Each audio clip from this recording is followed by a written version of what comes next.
Ganda ng labanan ng MPBL Slam Dunk Contest ngayong taon. Sino ang panalo? May 8 participants ngayong taon at lahat ay palaban. Kasama si Lemuel Tampus ng Cebu, Sanay Estil ng Pampanga, Asian Andrews ng Mindoro, Rutel Gravera ng Quezon. Ang defending champion na si Joe Gomez de Liano na may props na agad sa unang dunk.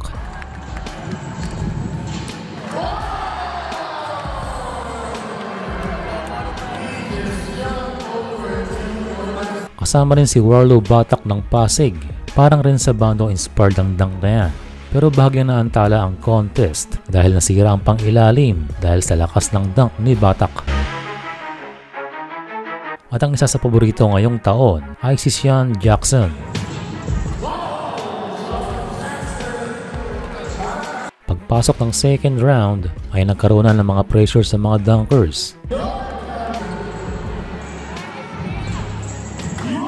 Na ganitong si Joe Gomez de Liano gamit ang kanyang ikalawang props na Kobe Bryant jersey. And sayang hindi sa atin na iba to. Hindi naman nagpatalo itong si Sean Jackson at tinawag si Mark Pengris. Siyempre, ano pa nga bang gagawin ni Jackson?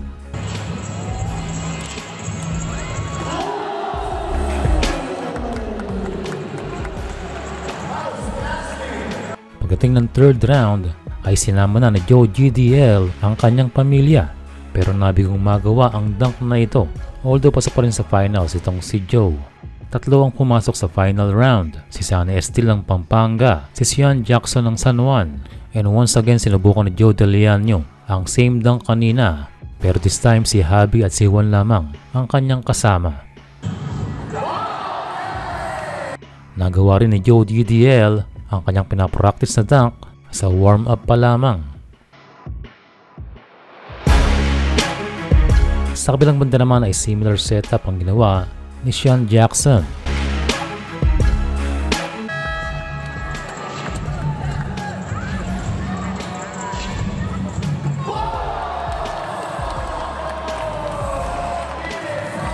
Tinanghal si Sean Jackson as the new MPBL Slam Dunk Champion. And well, sa ating napanood ay quality ang kasali ngayon for this year's contest.